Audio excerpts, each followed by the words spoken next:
Salam sehat, sahabat Satu Pena dimanapun Anda berada. Jumpa lagi dengan program Ngobrol bareng Penulis. Ini adalah sebuah persembahan dari Perkumpulan Penulis Indonesia Satu Pena untuk kita melihat selangkah lebih dekat seorang penulis, seorang seniman, ataupun kreator dari perjalanan hidupnya, sepak terjangnya, latar belakangnya, dan juga barangkali kisah-kisah menarik, konyol, sedih, haru dari perjalanan hidupnya hingga yang membentuk sosok tersebut seperti saat ini.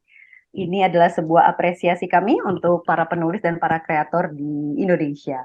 Dan pada kesempatan kali ini, episode kali ini luar biasa sekali kita merasa terhormat kedatangan seorang, apa kita sebutnya ya, terlalu banyak julukan yang bisa disematkan kepada beliau nih rasanya. Tapi beliau adalah seorang yang tidak mau berhenti rasanya untuk berkarya. Tadi ibarat entah lilin ataupun Petromax. Nanti kita bisa obrol lebih lanjut. Siapakah beliau, Abang John? Barangkali bisa memperkenalkan pada tokoh yang akan kita ajak ngobrol pada episode kali ini. Ya Mel, makasih. Sebenarnya nggak perlu diperkenalkan. Orang besar ini, namanya besar ya. Begitu melihat wajahnya pasti kita kenal. Tapi dia adalah orang hebat, orang besar beneran ya. Dalam arti sesungguhnya besar. Dia adalah komponis, pianis, penulis, kemudian pengusaha, terus macam-macam lah ya. Pendiri banyak lembaga, dikenal oleh kalangan luas masyarakat dan banyak berteman ya dengan politisi, dengan budayawan, dengan segala macam kalangan beliau kenal. Beliau adalah Bapak Jaya Suprana. Apa kabar, Pak? Terima kasih, terima kasih. Jadi Bapak kan benar ya orang besar ya, Pak? Iya, perut saya yang besar. Iya. Dan kita ini adalah orang besar pertama nih yang kita wawancarai di sini dalam episode ini. Iya, Orang besar, benar-benar orang besar ya. perutnya besar. Ya, oke. Prestasinya besar. Lagi sibuk apa nih, Pak Jaya? Sekarang, Mm-mm. ya Apa wawancara dengan kesibukannya Anda seharian? ini. Saya sedang wawancara dengan Anda. Ya sudah, ini kita sudah mulai, Pak. Makanya, jadi saya sibuk fokus kepada pertanyaan-pertanyaan yang akan Anda ajukan. Tapi berbeda dengan wawancara-wawancara yang Bapak lakukan, ini bukan soal filsafat ya. Ini adalah obrolan ringan gitu. Barangkali sesuai dengan pesan tadi, Amel, Pak Jaya mau baca puisi dulu ya. Betul, ada sebuah persembahan tadi Pak Jaya sudah mempersiapkan rupanya untuk sahabat Satu Pena. Em, Puisi gubahan yang barangkali bisa disampaikan sendiri oleh Pak Jaya Suprana. Silakan Pak Jaya. Oke, ya. Sebetulnya saya menunggu Anda yang memperkenalkan, tapi oke. Ya, saya karena diminta, ya maka saya mencoba membuat suatu puisi khusus untuk acara ini. Saya belum pernah bikin puisi, nah maka saya sekarang nekat bikin puisi untuk acara ini dengan judul Tragedi 28 September 2016. Jadi ini puisi pertama Pak Jaya dan pertama kali Pak Jaya baca puisi Oke, di depan publik. iya. Wah, Dan luar ini biasa. dan publiknya bukan main. Ini publiknya adalah keluarga besar Satu Pena. Jadi biasanya yang memperoleh kesempatan kan merasa dihormati, tapi saya kali ini justru merasa diberi kesempatan, maka yang saya hormati adalah Satu Pena ini. Luar biasa nih. Kita yang merasa terhormat nih. Oke, Jadi terima media kasih. pertama untuk pembacaan Ya, puisi. ini jadi pergelaran pergelaran perdana dunia. Ya, ini buat premier. Oke, Oke, silakan. boleh saya mulai ya, Indonesia. Silakan Pak Jaya.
Ya, saya kira cukup sekian ya pembacaan puisi kami anunya ini.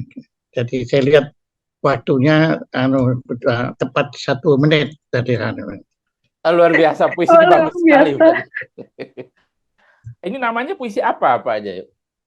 Ini puisi benar-benar puisi, yaitu puisi saya adalah puisi realistis sekali, menggambarkan perasaan saya pada tanggal 28 September 2016 pagi hari itu yang tidak bisa saya lupakan sepanjang sisa hidup saya ini, yaitu saya menyaksikan penggusuran rakyat miskin Bukit Duri secara sempurna, melanggar hukum, melanggar hak asasi manusia, melanggar agenda pembangunan berkelanjutan, melanggar Undang-Undang Dasar 1945, serta melanggar Pancasila. Nah, itu pada waktu itu saya datang sebetulnya mau bermaksud untuk membela rakyat tergusur terus, tetapi apa yang terjadi ya seperti tadi itu. Saya hanya bisa terdiam, termenung, dan tidak berdaya melakukan apa-apa karena di luar dugaan saya yang datang bukan hanya puluhan satpol PP dengan sniper, betul-betul sniper ya, yang berada di atas mengawasi kita semua, dan yang paling saya takuti bukan mereka tetapi adalah bulldozer yang besarnya seperti transformer yang di film-film itu. Di film-film itu. Ya, nah pada waktu itu saya menyaksikan bagaimana seorang ibu yang diusir dari gubuknya, bukan rumahnya, tapi dari gubuknya, kemudian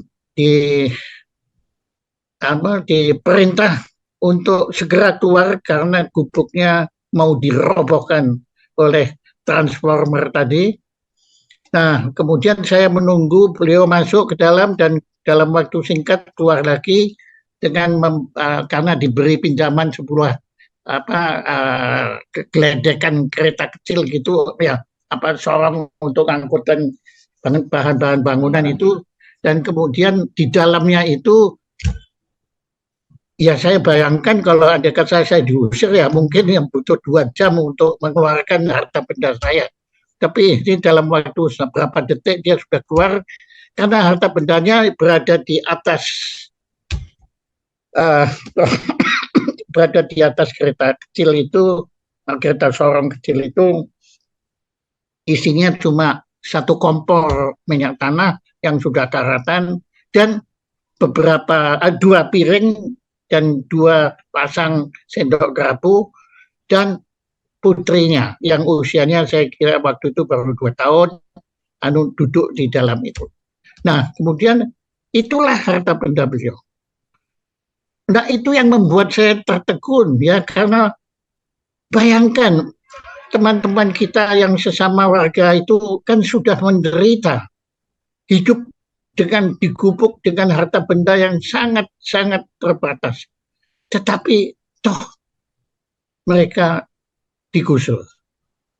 Dan digusurnya dengan ancaman bedil dan ancaman bulldozer tadi. Nah, di situ saya betul-betul terpana. Saya tidak mengerti lagi makna keadilan itu ada di mana.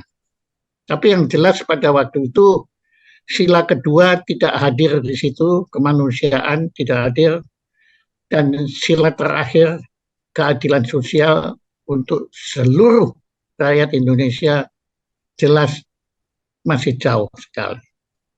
Maka tadi itu selama 1 menit saya sebetulnya mengulang apa yang saya alami dalam bentuk puisi, yaitu puisi tanpa kata, puisi tidak berdaya berkata-kata sebetulnya, ya, untuk kembali mengingatkan saya bahwa sila kedua dan sila kelima Pancasila memang masih harus diperjuangkan. Dan besar harapan kami, semoga penguasa yang akan datang akan lebih berusaha mempertahankan. Saya nggak perlu diperhatikan, ya, saya nggak perlu, ya, saya sudah menikmati nikmatnya kemerdekaan bangsa Indonesia secara betul-betul saya bahagia, saya berkecukupan. Tetapi masih banyak teman-teman kita yang belum bisa menikmati nikmatnya kemerdekaan bangsa Indonesia ini. Nah, itulah yang saya mohon maaf kalau saya bicara ini memang emosional sekali. Saya tidak malu mengakui bahwa saya memang emosional. Mau dibilang tidak rasional silahkan, tapi memang itulah. Maka saya berterima kasih sebetulnya kepada acara ini yang memberi kesempatan kepada saya untuk mengungkapkan sesuatu yang masih diderita oleh sesama warga bangsa Indonesia ini, yaitu belum bisa ikut menikmati nikmatnya kemerdekaan bangsa Indonesia. Padahal kita sudah merayakan 77 tahun merdeka, dan kita semua menikmati, termasuk kita bertiga, saya kira menikmati, tetapi ya ternyata masih banyak yang belum. Nah, itulah, maka saya ucapkan terima kasih dan mohon maaf. Tadi Anda sampai nggak sabar, ini orang tua ini ngapain, apa jangan-jangan stroke, kok tidak mau ngomong ya. Tapi memang sebetulnya saya sedang mengalami stroke kebatinan tadi.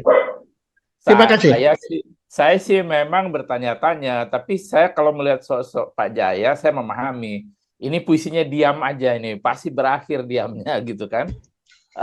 Jadi puisi itu tentu ada judulnya dong Pak ya? Ya itu tadi, Tragedi 28 September 2016. Itu tanggal itu nggak mungkin saya lupakan. Yap.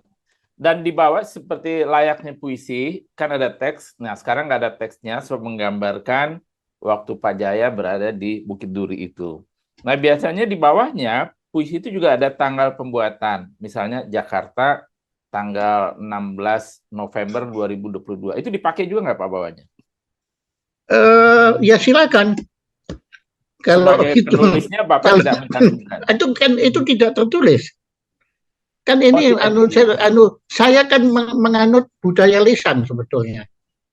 Dan kita kan sekarang berkomunikasi juga secara lisan kan. Jadi itu puisi budaya lisan. Itu genre baru dong berarti Pak? Ya nggak tahu ya, terserah mau genre baru. Tapi pokoknya perasaan itu sebetulnya bukan perasaan yang baru ya. Saya kira kita semua pada hidup kita pasti pernah mengalami perasaan seperti itu. Ya terutama kita yang bahagia ini, ya yang boleh masuk, yang boleh dikatakan sejahtera lah ya. Tapi pada saat-saat tertentu kita kadang-kadang diingatkan bahwa belum semua orang itu sejahtera kita. Maka buat saya kebahagiaan itu relatif ya. Mungkin ibu yang digusur tadi itu sebelum digusur dengan anaknya yang usia berapa 2 tahun itu, mungkin beliau lebih bahagia ketimbang saya, mungkin. Tetapi jelas beliau tidak sejahtera seperti saya. Jadi saya bedakan di sini kebahagiaan batiniah dan kesejahteraan itu sebetulnya tidak selalu ada hubungannya. Ya itu orang yang sejahtera, harta benda berkecukupan, belum tentu dia sebahagia mereka yang tidak memiliki apapun. Dan saya amati itu pada teman-teman saya yang kebetulan agama saya Protestan, tapi saya mengagumi teman-teman saya yang beragama Katolik yang tidak punya harta apapun. dan juga para biku yang tidak punya harta apapun, juga para para petapa Hindu yang mereka nggak punya harta benda, tetapi mereka punya kekayaan batin yang ya saya nggak bisa dibandingkan dengan beliau-beliau.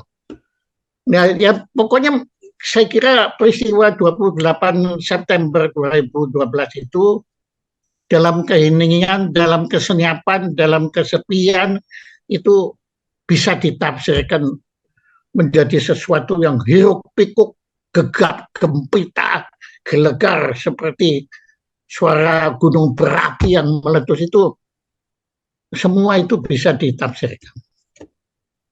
Tapi ketika penggusuran itu terjadi, tentunya Pemda mempunyai alasan formal ya, yang juga dia merasa benar ketika itu untuk melakukan itu, nggak, Pak? Penggusuran. Ya saya kira Hitler pun waktu membinasakan jutaan Yahudi juga merasa benar ya. Ya pasti ya, itu pasti merasa benar anunya.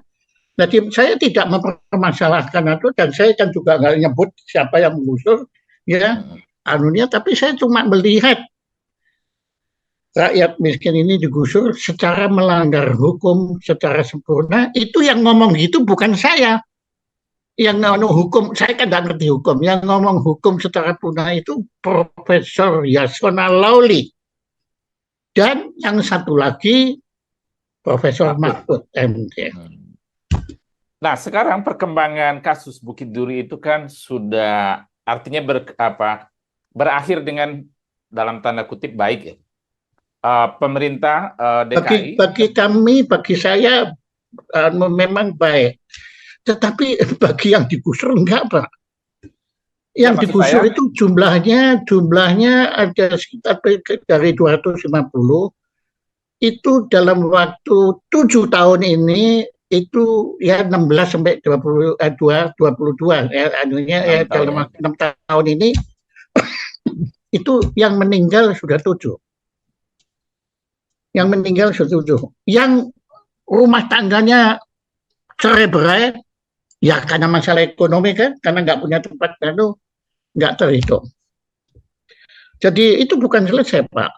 Dan kan ini kan mereka kan mengajukan class action di Pengadilan Negeri dan PT UN. Menang, Pak. Jadi artinya mereka benar. Kalau memang mau secara hukum mereka benar kan. Tapi yang menggusur nggak terima, Pak, karena mereka merasa benar kan. Mereka naik banding Pengadilan Tinggi. Nah, kemudian pengadilan menang lagi. Kemudian naik banding. Waktu itu Presiden Jokowi betulnya sudah ngomong, sebaiknya jangan naik banding lagi. Tetapi Pak, semangat menggusur ini betul-betul rame-rame rantas malang-malang putung. Nggak mau, tetap jalan, naik banding ke MA. Di MA Pak dinyatakan kalah. Nggak aneh kan, yang ini menang tapi di situ kalah. Nah, giliran warga Bukit Duri yang tidak terima, mereka menggugat balik, minta pertolongan. Akhirnya Pak dimenangkan. Tapi Pak, sambil begitu menang secara benar hukum itu, hujatan di medsos itu dahsyat, Pak. Mereka tetap dihujat sebagai kaum kriminal, perampas tanah negara. Ya, sebagai sampah masyarakat penyebab banjir. Ya, semua hujatan kreatif kali ditimpakan mereka. Dan itu bertubi-tubi sampai anak-anak yang sekolah itu mengeluh bahwa mereka di kelasnya juga dihujat, dihina, dianggap sebagai sampah masyarakat yang merampas tanah negara. Seolah-olah negara itu punya tanah, Pak. Nah, kemudian kalau kita tanya, mana kalau negara punya tanah, sekarang mana sertifikatnya? Nggak punya, Pak. Tapi begini, Pak. Saya baca beritanya, ya, karena Bapak menuliskan di Kompas itu. Kemudian saya baca lagi di berita-berita yang lain itu. Pada bulan Maret tahun ini, semua persoalan sudah selesai. Masyarakat mendapat ganti rugi sesuai dengan tuntutannya. Dan mereka diberi tempat tinggal yang layak sekarang. bahwa dulu itu salah mungkin ya, tapi kan harus ada penyelesaian ya. Dan sekarang itu apakah menurut Bapak itu belum selesai? Saya berterima kasih kepada pemerintah yang telah akhirnya setelah 6 tahun memberikan yang dinamakan kampung susun. Itu apartemen, Pak. Oh, keren. Itu Ya. betul-betul bagus ya anunya, dan saya juga sangat terharu. Terima kasih. Tapi Pak, masalahnya belum selesai. Ini urusan kepemilikannya kemudian dipermasalahkan lagi. Sampai ada syarat untuk bisa mendapat bantuan gitu harus punya koperasi. Nah, mereka kan tidak punya modal, Pak. Ya akhirnya ya karena saya kasihan, saya bilang, mereka tanya saya, Pak, boleh nggak kami pinjam modal? Waduh, kalau pinjam jangan ya. Sudahlah, kamu saya kasih aja. Ya, saya waktu itu saya kasih berapa sih butuhnya kamu, sekian, ya oke, terima kasih. Untuk kemudian memenuhi syarat agar bisa masuk. Jadi belum selesai, Pak. Itu masih berkepanjangan dan saya nggak tahu apa yang akan terjadi di masa depan, saya nggak tahu. Saya nggak berani menjamin apapun, ya kecuali berdoa, mengharap yang terbaik dapat diberikan kepada teman-teman kita yang sudah jatuh tertimpa tangga, masih dihujat.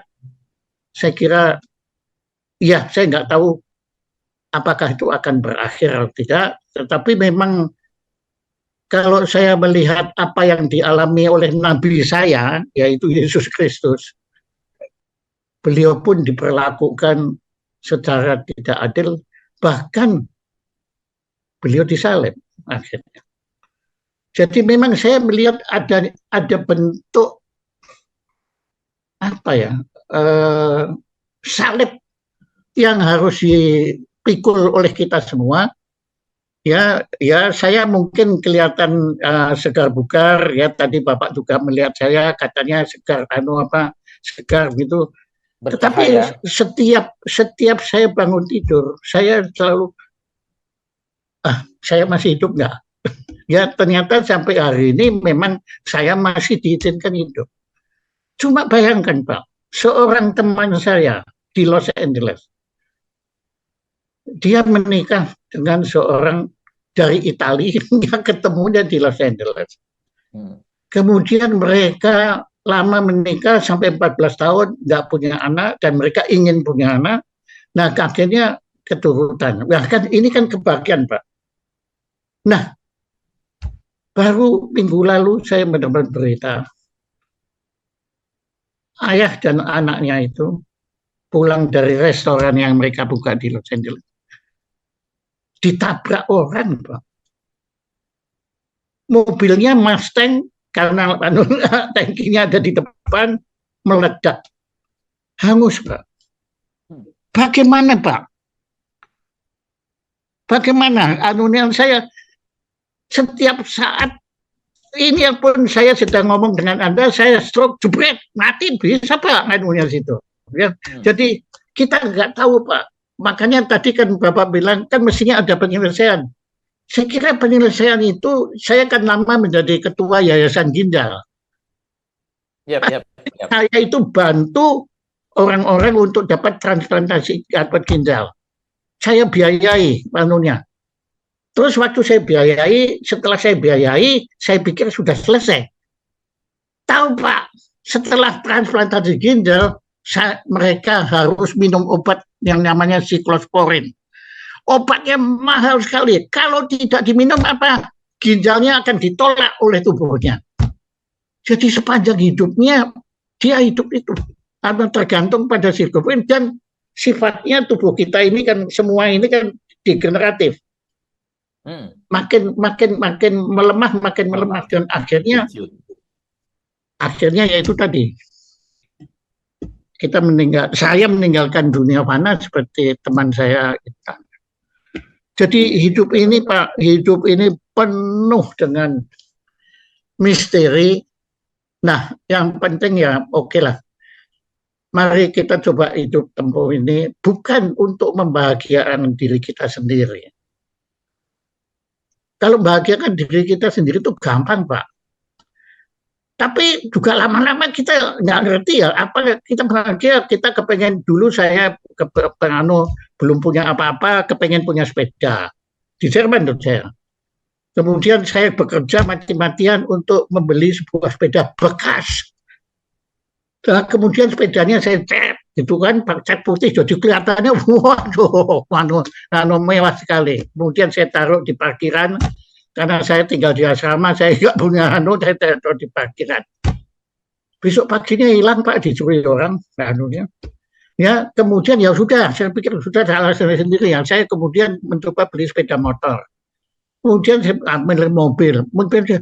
Kemudian sampai saya akhirnya punya mobil yang paling mewah, mobil tapi nggak bahagia, Pak.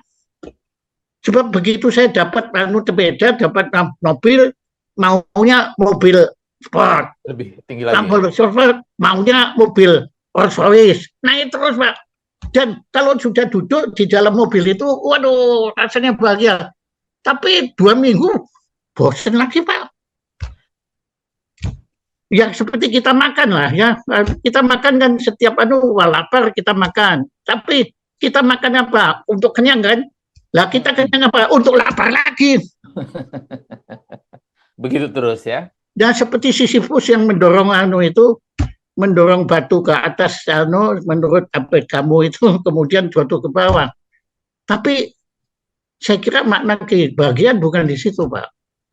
Makna kebahagiaan adalah saya sekarang merasa kebahagiaan kalau saya bisa membantu seseorang menjadi bahagia. Yang saya pelajari begini, saya kan punya banyak anak-anak berbakat. Hebat-hebat, Pak, anak-anak Indonesia bakat main piano, dahsyat. Kemudian ada seorang anak, namanya Ade, tunanetra, slightly autis. Tapi Pak, kalau sudah main piano, saya pegang punggungnya untuk cari ada sayapnya enggak. Sebab mustahil manusia main seperti dia buta loh, Pak, enggak ada yang ngajarin, ya. Tapi dia lama tinggal di Chicago. Ya, kemudian dia mendengarkan pianis-pianis dahsyat terbiasa di dunia. Nah, kemudian akhirnya dia ke Indonesia, dia main depan saya terkejut sekali. Gila anak ini. Ya, pokoknya Hancock atau siapapun itu nggak ada lah. Cik Korea, dia minggir semua. Ini anak adalah langsung turun dari langit. Jadi bukan nggak ada yang ngajarin. Ya, nah, pada suatu hari saya berhasil membawa beliau tampil di Sydney Opera House. Oh, luar biasa.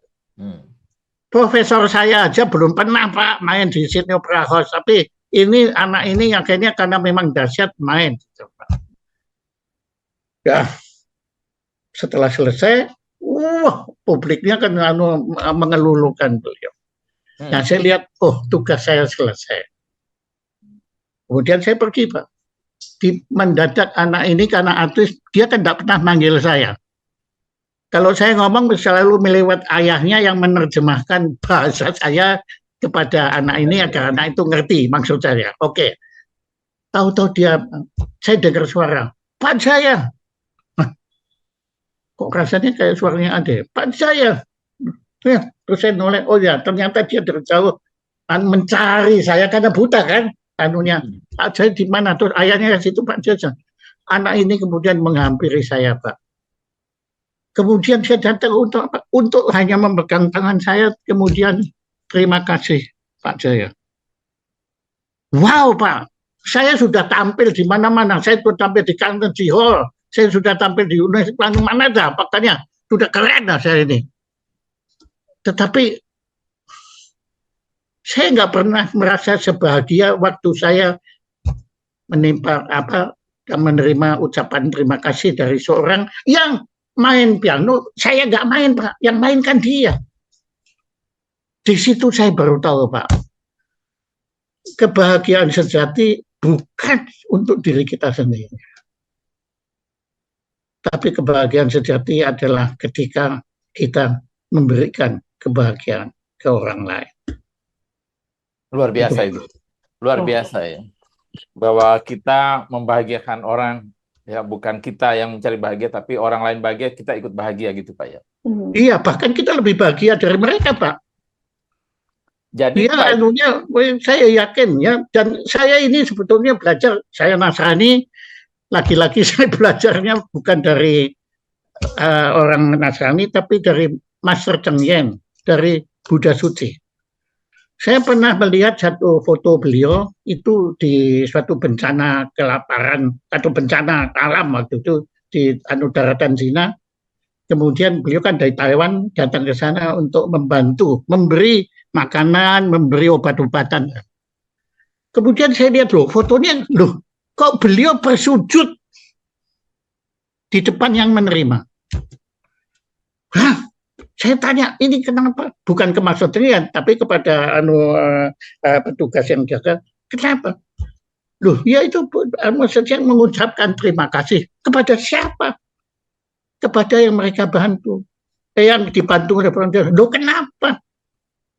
Karena yang dibantu memberi kesempatan kepada Mas Sodrian untuk berbuat baik. Gila, Pak. luar biasa itu Pak. Gila, Pak. Nah, kemudian saya perhatikan waktu saya ke Laos di pinggir jalan, itu di sana masyarakat para biku itu duduk di pinggir jalan, semua sambil membawa tempat makan begitu. Kemudian masyarakat antri, Pak, untuk memberi sumbangsih. Dan yang mengucapkan terima kasih itu sebab waktu dia memberikan itu mereka merasa mendapat berkah. Pokoknya ya banyak yang saya pelajari. Maka begini ya, sebetulnya kan saya diundang ini sebagai penulis. Ya itu kehormatan bagi saya. Tetapi saya bukan, Pak. Saya itu belajar. Sedang belajar menulis. Karena saya tahu, sekarang waktu saya hidup, saya nggak tahu tinggal beberapa tahun lagi, berapa tahun atau berapa hari, saya nggak tahu. Tetapi saya berusaha memanfaatkan waktu sisa hidup saya untuk belajar. Terus saya mau belajar, karena saya tahu, makin saya belajar, makin saya tahu kalau saya itu nggak tahu apa-apa, Pak. Dulu saya merasa saya ngerti musik. Waduh, setelah musik, pelajari, Pak, nggak ngerti musik itu apa-apa. Bahkan sekarang saya nggak bisa menikmati musik, Pak. Kalau saya karena otak saya waduh diusi. Musik itu bentuknya begini, strukturnya begini, sistemnya begini, tangga nadanya begini, sejarahnya begini. Itu otak saya kan ada semua, Pak. Setiap saya dengar lagu, langsung mengenali semua. Nah, saya nggak bisa menikmati musik itu. Humor, Pak. Saya pelajari humor. Lah lucon kan semua saya sudah baca semua, saya sudah ngerti, Pak. Lah lucon kalau sudah kan nggak lucu lagi, Pak. Iya, baca 2 kali udah nggak lucu. Nggak lucu. Lah saya itu kalau dengar lucon ya, saya tunggu kapan selesainya ini. Karena buat saya nggak lucu lagi, sudah nggak bisa, Pak, menikmati. Jadi saya perhatikan, jadi apa ini sebetulnya? Ini adalah peringatan dari Yang Maha Kuasa. Bahwa kamu jangan sekali-kali merasa kamu tuh tahu apa-apa dan kamu bisa apa-apa. Kamu tuh nggak bisa apa-apa dan kamu nggak tahu apa. Seperti pada waktu kamu 28 September 2016. Pak Jaya ini luar biasa. Saya ingat juga cerita soal Ade Irawan, pianis yang luar biasa itu. Saya pernah menyaksikan ketika di Malam Budaya RMOL di 2017. Iya. Indonesia apa gitu, Indonesia Pusaka atau apa itu. Indonesia Pusaka. Iya, indah sekali itu membawakannya. Pak Jaya, dengan puisi, dengan pembukaan puisi ketidakberdayaan dalam berkata tadi dengan segala cerita, bahkan dalam waktu sekitar setengah jam saya berbincang dengan Pak Jaya, saya kesan yang tertangkap oleh saya, Pak Jaya juga rasanya sama seperti biku yang tadi Pak Jaya ceritakan, punya kekayaan batin tersendiri yang belum tentu semua orang punya. Pak Jaya punya kepekaan yang tinggi, terutama dalam isu sosial. Pak Jaya punya sensitivitas yang tinggi. Tapi apakah kekayaan seperti itu kan bukan given ya Pak Jaya, bukan sesuatu yang diwariskan. Apakah bagaimana kekayaan itu bisa muncul di dalam diri Pak Jaya? Apakah itu karakter yang dibangun atau pengalaman hidup Pak Jaya sejak kecil kah? Atau bagaimana kekayaan itu bisa muncul di dalam batin seorang Jaya Putrana? Ya, kalau dibaca, kalau pertama Anda terima kasih karena Anda menyatakan saya kaya dengan itu, padahal saya masih miskin, ya. Tapi Anda menjadi kaya itu merupakan kehormatan dan penghargaan bagi saya. Tapi Pak kalau Jaya merendah ditanya terus dari ini. mana? Dari mana yang sedikit saya miliki ini dari mana? Kalau saya kenang-kenang akarnya itu dari orang tua. Dari ibu dan ayah saya. Saya anak adoptif. Saya bukan anak biologis. Tapi Ya, saya baca begitu. Kenapa? Yang saya baca begitu. Ya, tapi justru keadoptifan saya ini membuat saya makin terima kasih kepada kedua orang tua adopsi saya, karena mereka tanpa menguasai ilmu pendidikan, sampai pernah belajar dengan Skinner atau dengan Bettelheim, semua yang tokoh-tokoh ilmu pendidikan, yang Bettelheim sendiri mengaku betulnya dia nggak ngerti. Yang saya perhatikan itu gini, Kak Seto. Kak Seto itu kan sudah kita akui sebagai tokoh pendidikan anak. Kan saya selalu muji beliau. Tapi beliau bilang gini, sambil bisi-bisi, Pak, saya memang kalau ngomong tentang anak orang lain tuh, wah kelihatannya hebat. Tapi kalau anak saya nangis, saya itu bingung, Pak, mau apa. Nah, saya belajar dari itu semua, kerendahan hati. Ayah ibu saya itu, cintanya kepada saya itu, yaitu tadi. Makanya saya belajar, yaitu mereka tidak pernah membahagiakan diri mereka. Tapi mereka berusaha mati-matian. Justru karena mereka tahu kalau anak saya itu anak adoptif, mereka ingin membuktikan kalau anak adoptif dan anak biologis nggak ada bedanya. Kasih sayang. Kasih sayang. Ya, saya selalu, maka saya mendirikan sanggar pembelajaran kemanusiaan. Nah, di situ Anda perhatikan, saya kan menggunakan istilah pembelajaran. Ya, saya itu masih dalam proses.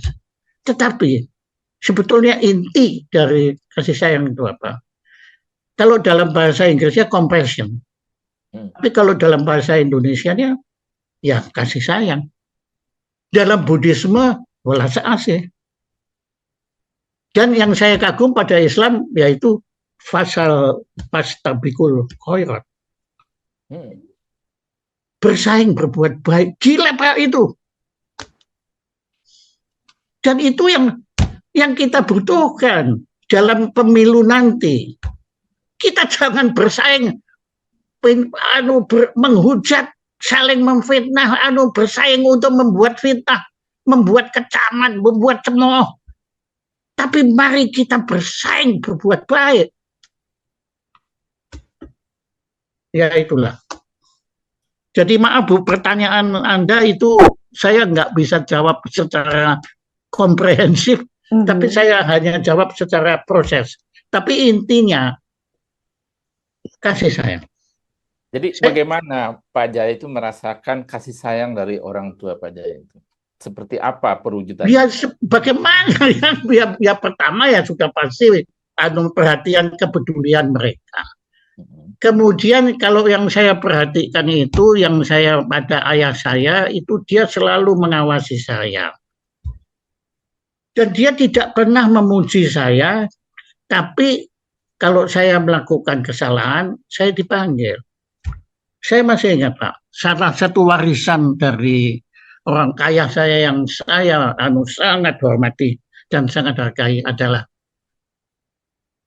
dia bilang begini, oke, kamu sudah bagus, hanya satu,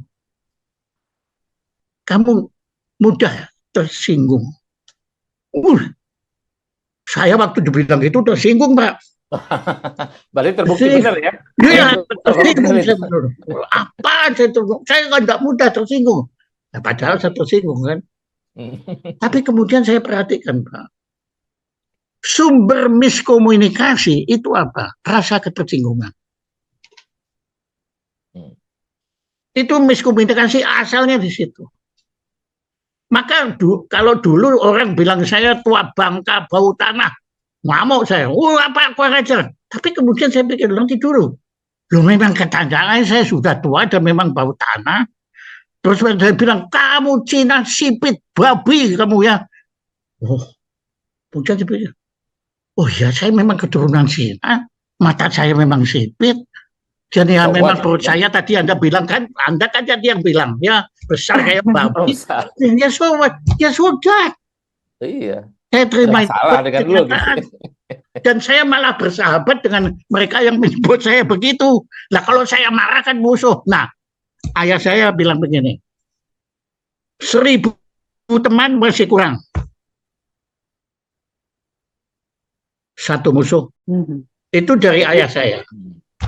Jadi dari ibu saya. Ayah, sebentar, saya nanya dikit dulu, Pak Jaya. Waktu ayah bilang bahwa Bapak jangan cepat tersinggung, itu usia Pak Jaya berapa? Ya sudah sebetulnya sudah bilang dewasa ya. Saya ingat waktu itu saya sedang menyelenggarakan pameran jamu di Sydney, Australia, di mana yang datang tidak kurang dari Perdana Menteri Malcolm Fraser waktu itu datang ke stand saya, nah karena dia datang ya kayak saya sodorin. Lah kemudian yang saya sodorin itu jamunya Galian Singset.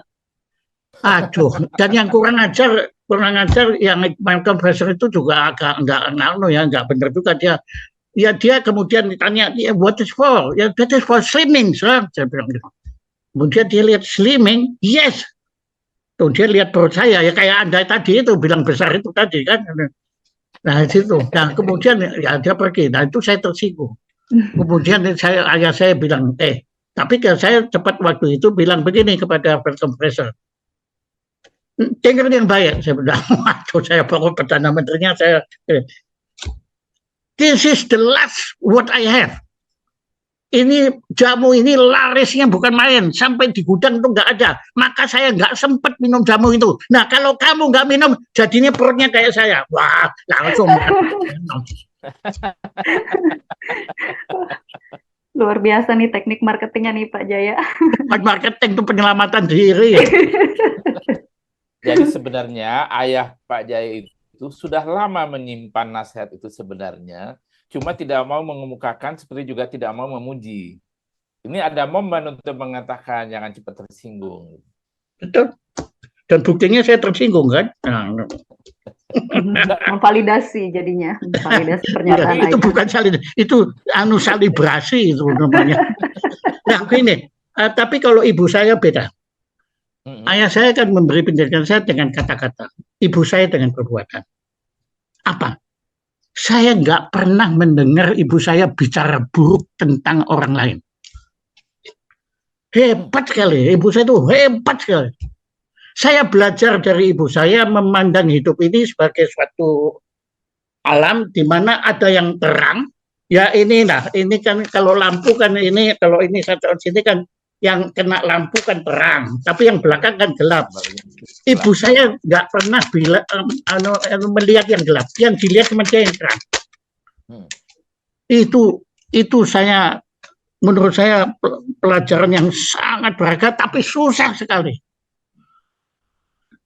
Maka kan orang bilang acara-acara saya, tulisan-tulisan saya itu nggak menggigit. Karena saya memang nggak pinter mencari kelemahan atau keburukan orang lain, nggak pandai Pak. Karena saya dilatih untuk mencari kebaikan orang, bukan cari keburukannya, gitu. Nah itu saya belajar dari ibu saya. Itu antara lain, Mbak. Oh iya, baru saya mau nanya, apakah itu yang utama dan yang lain apa lagi? Dan waduh, yang lain, ya? Bapak melihat yang lain banyak sekali Pak. Dan begini, ibu saya menghormati kekayaan batin. Ibu saya itu nggak pernah punya tas merek Pak. Dia nggak kenal Hermes itu apa, Louis Vuitton itu apa, nggak kenal. Dia nggak minat. Ayah sama. Ayah saya itu nggak punya sabuk itu apa yang Hermes itu yang kulitnya itu yang harganya puluhan juta, nggak punya Pak. Mobil ayah saya yang paling mahal itu adalah Isuzu Panther.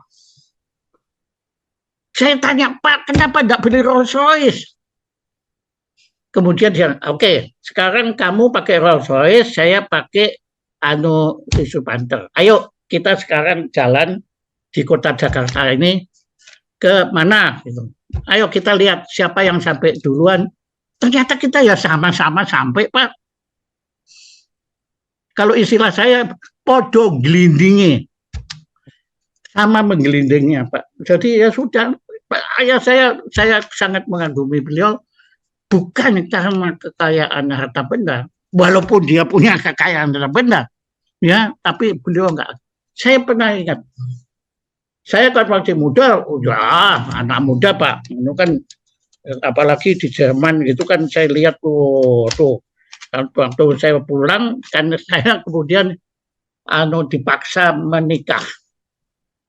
Saya tidak mau pesta menikah nggak mau Pak. Ya sudah kawin ya kawin untuk pakai pesta. Tapi ayah saya kan mau kepingin. Lah caranya gimana? Dia tahu Pak. Saya senang mobil Mercy. Kalau kamu mau dinikahkan pakai pesta pernikahan, kan saya bilang, waduh, sumu lah pakai saya nggak mau pakai jas, saya kan nggak pernah pakai jas, ya, ini pakai dasi, kayak orang dicekek, gitu, nggak mau. Nah, akhirnya dia bilang, kalau kamu mau pengen saya belikan kamu Mercedes. Betul. Akhirnya betul Pak. Datang Mercedesnya warna hijau. Oh, aku itu. Oh, saya pegang-pegang gitu. Kemudian akhirnya pesta pernikahan. Nah, habis pesta kan capek Pak, ya nggak dulu. Tapi setelah 2 hari saya datang ke Pak, Papi, mana kunci Mercedes? Ayah Mercedes apa dia?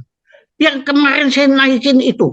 Sekarang saya mau keliling kota, saya mau menceng, mau pamer. Oh, saya punya Mercedes. Hah? Mercedes? Nggak ada. Kenapa nggak ada? Sudah dijual Pak.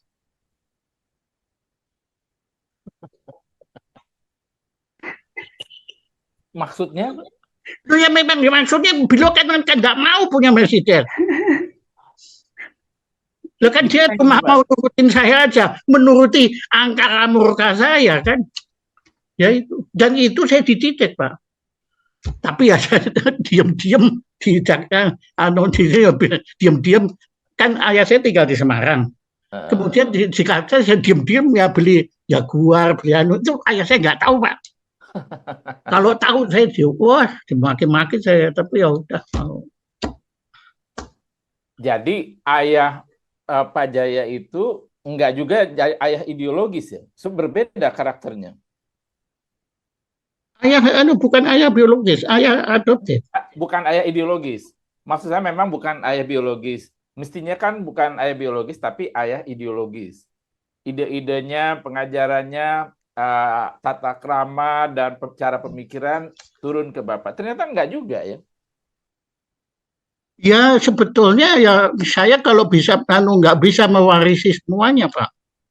Tapi minimal arahnya saya dekati gitu. Tapi saya nggak bisa Pak.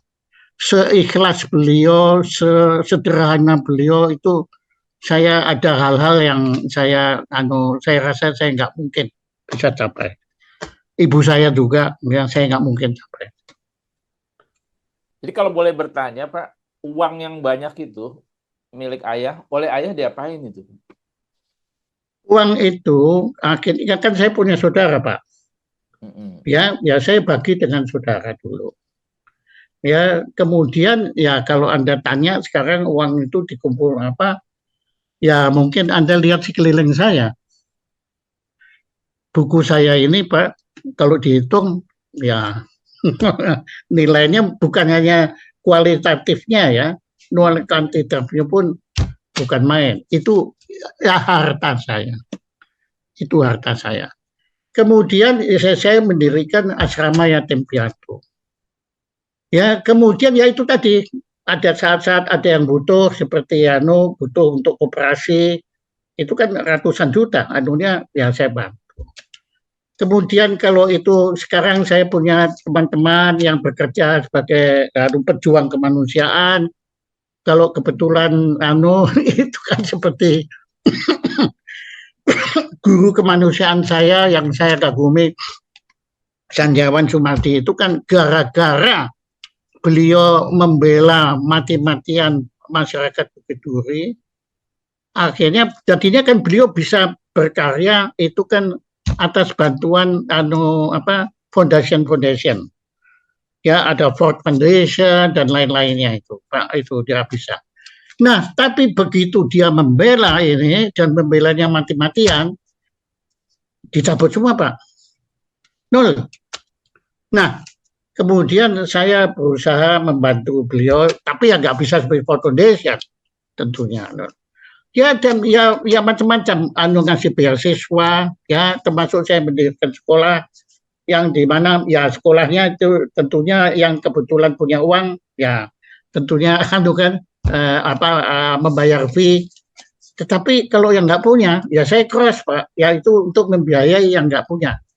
Saya punya, Pak, di tempat sekolah saya beberapa pianis yang nggak pernah punya piano. Itu saya bangganya bukan main loh, Pak. Ya pianis nggak punya piano, wah gila, Pak. Karena mereka miskin, tapi mereka latihannya pinjam punya. Saya pun sebetulnya dulu ayah saya kan bukan pemusik, tetapi paman saya punya piano. Lah saya setiap datang ke rumah paman selalu datang ke piano itu untuk main piano. Lah ayah saya lama-lama kasihan dia belikan. Nah, mereka ini nggak punya ayah yang belikan ya. Mereka selamanya nggak punya piano. Apa? Yang saya bilang, kamu silakan latihan di sekolah saya. Di sekolah saya kan pianonya banyak, Pak. Apalagi kalau sudah malam. Ya, setelah jam 12 begitu, wah itu murid-murid saya yang hebat-hebat itu latihan di situ. Ditemani siapa, Pak? Setan-setan, tahu. Itu setan-setannya betul-betul ikut di situ, ikut hadir mendengarkan mereka. Dan ributnya bukan main, Pak. Mereka bilang begini, Pak, saya nggak percaya lah. Kalau Bapak nggak percaya, ayo ikut. Wah, tapi nggak berani, Pak. Ini dalam arti sebenarnya Bapak percaya itu yang main setan? Apa itu metafor? Itu betul-betul setan. Tapi karena saya nggak percaya, makanya saya kan nggak mau datang. Tapi kan pengecut, Pak. Saya kan pengecut ya dalam hati itu. Saya kan bilang, ngomong kosong. Tapi kalau suruh jalan di kuburan jam 12 malam saya juga nggak berani, Pak. Gelap, Pak. Jam 12 malam kuburan mah bisa kesandung jatuh kita. Nah ya makanya. Nah ini Pak Jaya yang asli nih ketawanya ya. Kalau tadi ceritanya begitu heroik ya. Kalau apanya heroik, Pak? Apanya heroik ngomong bela Bukit Duri. Orang belajar kok jadi heroik apanya? Dan selalu gagal. Orang kalau saya heroik, Pak, saya 28 September saya lawan itu semua. Apa? Buktinya nggak berani ngelawan. Ya kalau seorang Jaya Suprana cara melawannya begitu. Nggak mungkin kan Bapak melawan seperti misalnya membawa tumbak atau apa. Itu adalah perlawanan yang paling besar saya kira. Nama Jaya Suprana itu kan hadir di sana dan menyaksikan itu perlawanan. Indonesia tahu semuanya. Itu kan bentuk perlawanan yang dilakukan oleh seorang. Nah itu yang ngomong kan Anda. Oh iya yang ngomong saya. Ya kalau Anda yang ngomong ya sudah, Anda kan berhak untuk ngomong. Saya nggak merasa. Saya ingin tanya lagi soal peristiwa Bukit Duri itu. Saya membaca tulisan Bapak di Kompas itu, Bapak masih menulis itu beberapa hari yang lalu gitu ya. Padahal biasanya kalau surat kabar itu hanya menulis kalau ada yang namanya newspack gitu ya. Ada sesuatu yang terjadi yang mengaitkan sehingga menulis itu. Bapak nggak ada hujan, nggak ada angin masih menulis soal itu ya. Apakah lukanya itu belum hilang dari Bapak ya? Oh bukan begitu. Bapak jangan baca tulisan saya yang terakhir. Saya kan ucapkan terima kasih kepada pejabat gubernur yang baru. Ya, Bapak Heru, saya baca itu di atasnya. Tapi iya, karena apa? Karena beliau ternyata disediakan 700 miliar. Wah, Lah kan itu peristiwa Pak anunya Ya, di sini. yes. Mbak itu Lah, tulisan yang berbeda kan sebenarnya. buktinya kan Kompasnya muat kan anunya. Oh, yang mana berani lah. Ya, Loh, sekarang gitu Pak, tulisan kok tidak nggak dimuat. berani? Kompas itu Pak Yakob Utama aja ditolak loh. Yakob Utama itu ngeluh ke saya. Pak, kan saya pernah ngeluh dulu karena pernah saya kan membuat tulisan tentang salah kaprah itu kan. Itu kan Mm-mm. ya itu lebih gila lagi. Itu tentang lahirnya kelirumologi. Oke, ini saya ceritakan. Di dalam kalimat itu saya tentang penyalahkaprahan bahasa. Saya bilang itu terjadi lah. Tapi saya kasih contoh, menemukan kesalahan itu gak gampang. Kekeliruan menemukan gak gampang. Saya kasih contoh gini, Pak. Di dalam di dalam kalimat ini terdapat 3 kekeliruan. Saya tulisnya begini. Di dalamnya saya sambung, kekeliruannya saya tulis kekeliruan. Oke? Sebagai 3 kata ya. Iya. Ya, kemudian saya suruh cari. Mana 3 kekeliruannya? Ya Pak, redaksinya kan punya korektor kan, editornya. Kan semua yang keliru dibenarkan sama dia. Padahal ini kalimat kan saya buat sengaja keliru. Kalau nggak kayak itu sama mereka dikoreksi Pak, di dalamnya dipisah. Kekeliruannya kekeliruan Jadi benar lah ya. dibenerin nggak? Nah ini Pak, ini lahirnya kelirumologi di sini. Ya, di dalam kekeliruan itu dapat. Itu jawabannya kan yang ketiga, kekeliruan ketiga apa? Pernyataan bahwa ada 3 kekeliruan, padahal kelirunya cuma 2. Ini kita keluar dari semantik.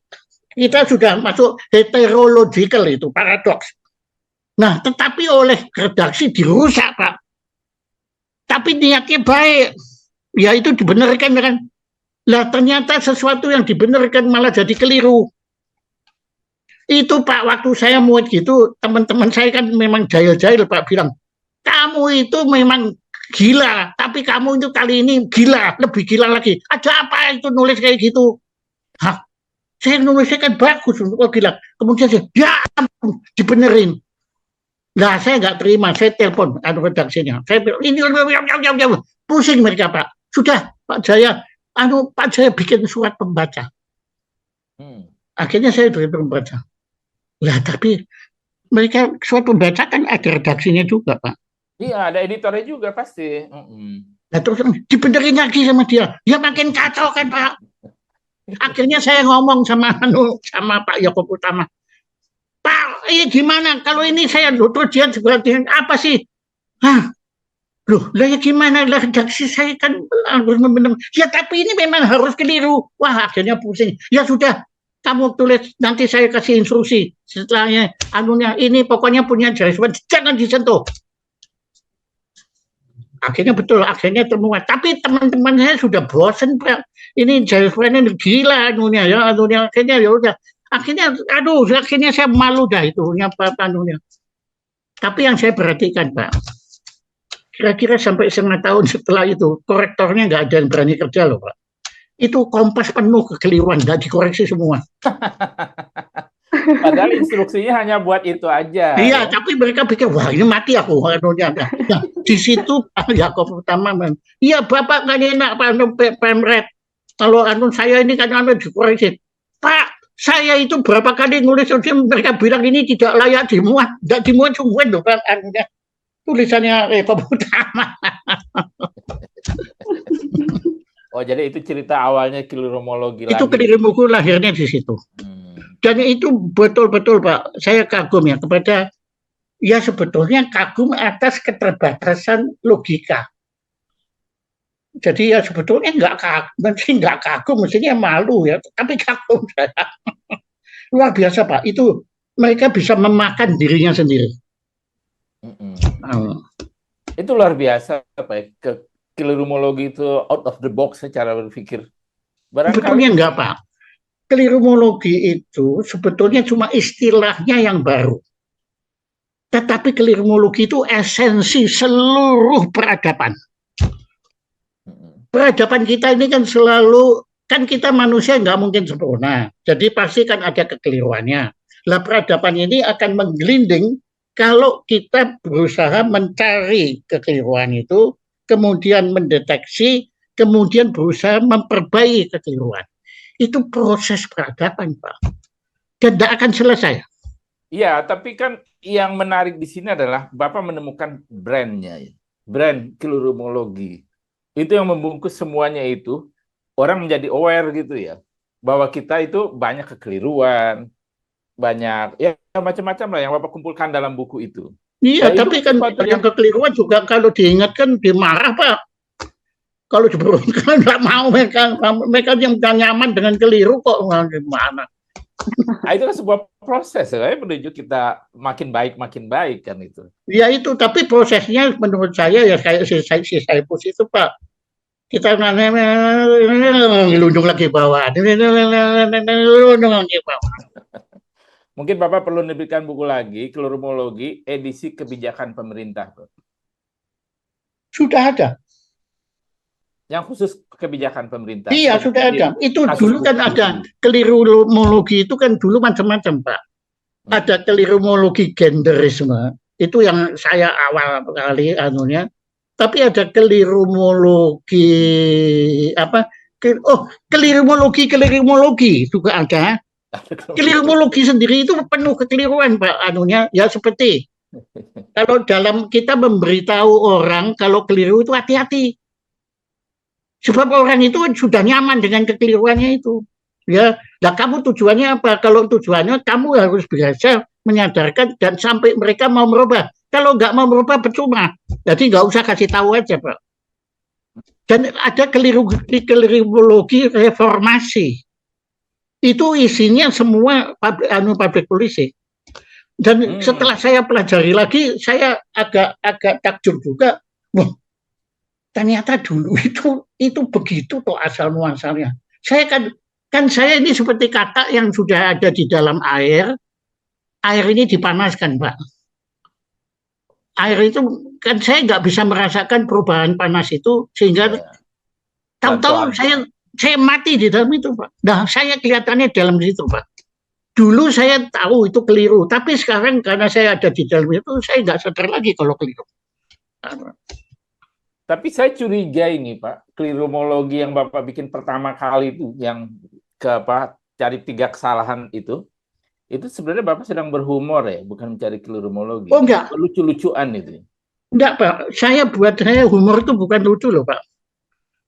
Humor itu permainan logika. Lucu tidaknya itu seperti lukisan. Ya itu adalah efeknya, tampaknya. Dan bagi seseorang bisa humor ini lucu, bagi humor itu enggak lucu. Bahkan humor bisa berbahaya. Beberapa yang dulu saya menulis satu humor lucu dan berbahaya. Makanya Bertolt Brecht kan bilang gini, sengsara kalau ada negara nggak kenal humor. Ya, setuju tuh saya. Tapi Pak, lebih sengsara kalau negara itu butuh humor. Ya, kayak di Rusia itu kan begitu, Pak. Dulu, waktu buku Mati Ketawa Cara Rusia kan begitu ya, perwujudannya. Iya, Anda kan ngalami semua, Anda ngelakoni, Anda sekarang pura-pura tanya aja kepada saya kan. Iya kan ini Pak, wawancara, jadi saya tanya. Lah ya makanya pura-pura tanya. Padahal Anda sudah tahu jawabannya. Tapi ada nih Pak, saya tanya sesuatu yang saya nggak tahu jawabannya. Ada 2 pria, lahir di hari yang sama, dari ibu yang sama, tahun yang sama. Itu mengapa begitu, Pak? Ya, pria itu adalah 2 dari kembar 3. Itu tulisan Bapak, Pak, ya? Iya, makanya. Nah, itu. Makanya saya selalu curiga ya. Kalau Bapak menulis itu sebenarnya hanya menangkap untuk menimbulkan kegembiraan gitu loh ya, Pak. Membacanya. Ya, baca itu bisa gembira, bisa jengkel juga. Tapi kalau tulisan yang soal P dan P itu, nah itu ruwet tuh bagi saya, Pak. Wah, itu betul kok, itu kisah nyata, Pak. Dulu iya, saya nggak bisa bedain. Susah ininya. anu pi sama V itu saya nggak bisa bedakan, Pak. Dia saya pikir ya sama aja, ngomong anu pi sama V, anunya so what gitu. Tapi ternyata beda. Dan bedanya waktu saya tanya, mereka sendiri juga bingung. Ya sebetulnya ya enggak juga ya, tapi ya sudahlah. Karena dibilang beda kesepakatan. Oh Pak, tentang arkeologi aja. Wah seru Pak.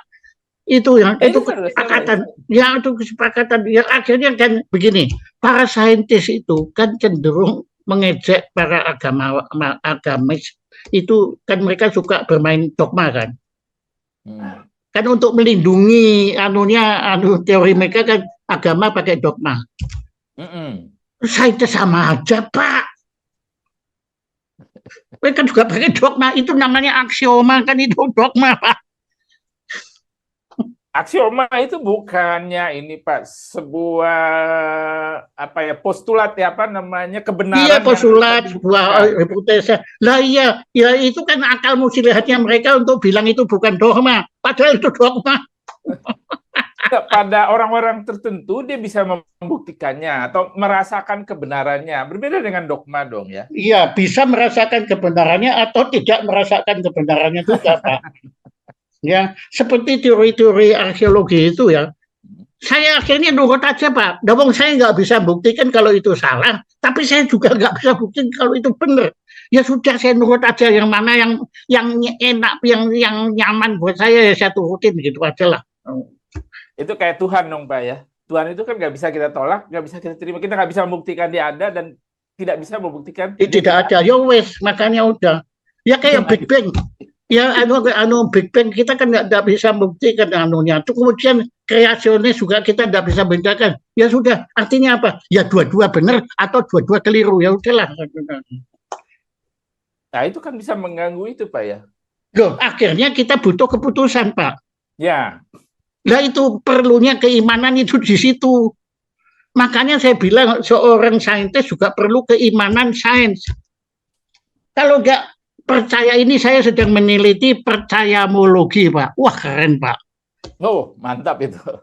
Itu Pak, itu Pak pusing betul-betul percaya itu. Itu akhirnya saya kembali ke ajarannya Gus Dur, agamamu, agamaku, agamaku. Ya itu akhirnya apa Pak? Percayamu, percayamu, percayaku, percayaku. Sebab kalau orang sudah nggak mau percaya, ya nggak bisa percaya Pak. Cuma aja berdebat Pak ya. Nggak bisa Pak, nggak bisa. Atau pakai kekuasaan. Kan saya pernah bikin kartun kan, anunya itu. Kan seorang bilang 2 tambah 2 sama dengan 5. Wah, kemudian seorang yang bijak bilang, enggak, 2 tambah 2 sama dengan 4. Akhirnya yang bilang 2 tambah 2 sama dengan 5 marah kan Pak. Apa? Dia keluarin pistol. Krok. Akhirnya yang tadi bilang, ya, 2 tambah 2 sama dengan 5. Gitu Pak. Sebenarnya bisa Pak, 2 tambah 2 sama dengan 5 dengan bilangan basis 4. 11 ya kalau bisa 4. Ya, Bapak silakan lah. Nanti bilang 2 tambah 2 sama dengan 5, ya dengan apa artinya? Dengan bilangan basis 1 ya teman dengan 5. Ya semua keluar Pak.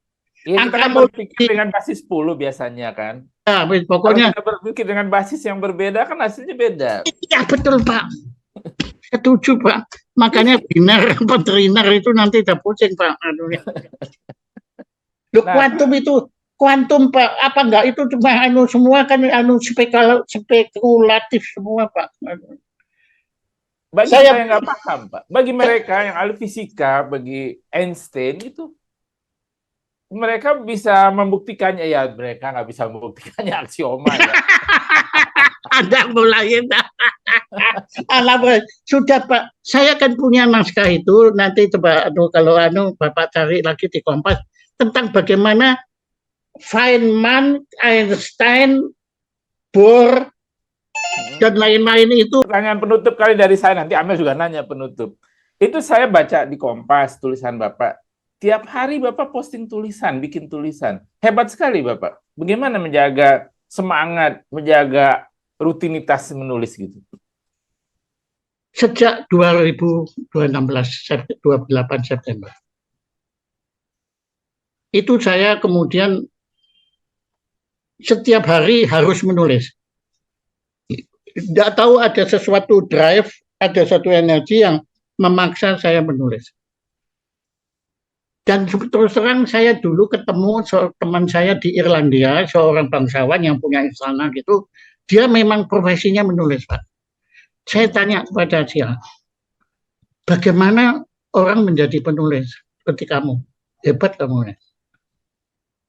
Setiap hari dia punya waktu 1 jam untuk memaksa dirinya untuk menulis apapun.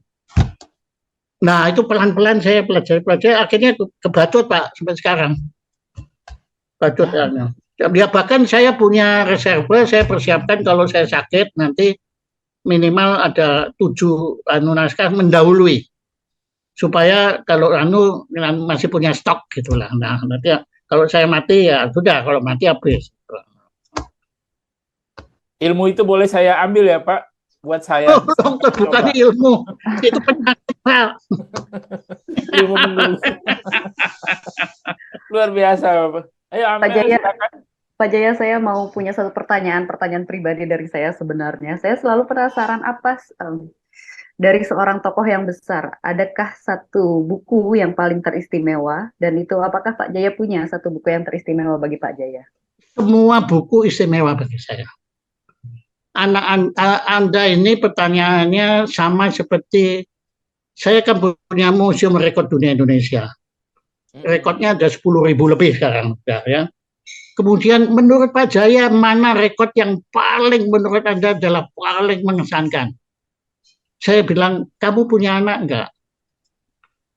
Ya, ada yang bilang anaknya 2, ada yang bilang anaknya 3, ada yang bilang anaknya 5, ada yang bilang anaknya 10, ada 12 juga ada. Kamu bisa enggak menjawab? Di antara anakmu, mana yang kamu paling sayang? Enggak bisa. Buat saya semua buku itu adalah makhluk yang mengesankan. Dan makhluk yang menyadarkan saya bahwa saya itu nggak tahu apa-apa. Karena apa yang ditulis buku itu pasti yang saya nggak tahu. Kecuali buku yang saya tulis sendiri. Bahkan buku yang saya tulis sendiri saya pikir, hah, masa saya sih nulis seperti ini?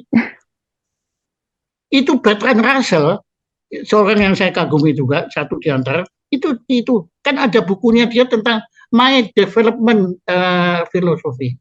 Jadi filosofinya dia bergerak terus, Pak. Nah, saya cenderung demikian. Jadi dengan segala mohon maaf saya menjawab pertanyaan Anda, kalau semua buku saya, semua buku yang ada di tangan saya, baik itu pinjam maupun dimiliki, ya terus terang saya agak melakukan dosa, yaitu ada beberapa buku yang saya pinjam dari perpustakaan di Jerman yang saya bawa ke Indonesia, tapi yang mereka nggak bisa ngejar lagi, ya udah saya simpan di sini. Kata Gus Dur, orang yang memulangkan buku yang dipinjam itu orang bodoh, Pak. Ya, biar kuliah. Menarik sekali. Yang mahal dari obrolan kita sebenarnya tawarannya Pak Jaya Suprana ini yang lepas sekali. Saya senang mendengarnya. Ya oke, Mbak.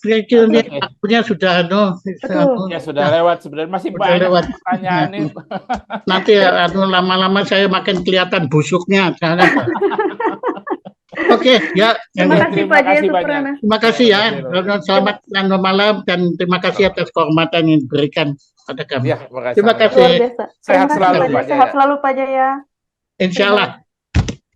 Ya. Terima kasih sahabat Satu Pena untuk menyaksikan program pada episode kali ini. Luar biasa pelajaran yang banyak bisa diambil, dan kita jumpa lagi pada episode selanjutnya tentu dengan tokoh-tokoh yang luar biasa yang bisa kita ngajak ngobrol lebih dekat. Akhir kata, sampai jumpa, salam sehat dan salam Satu Pena.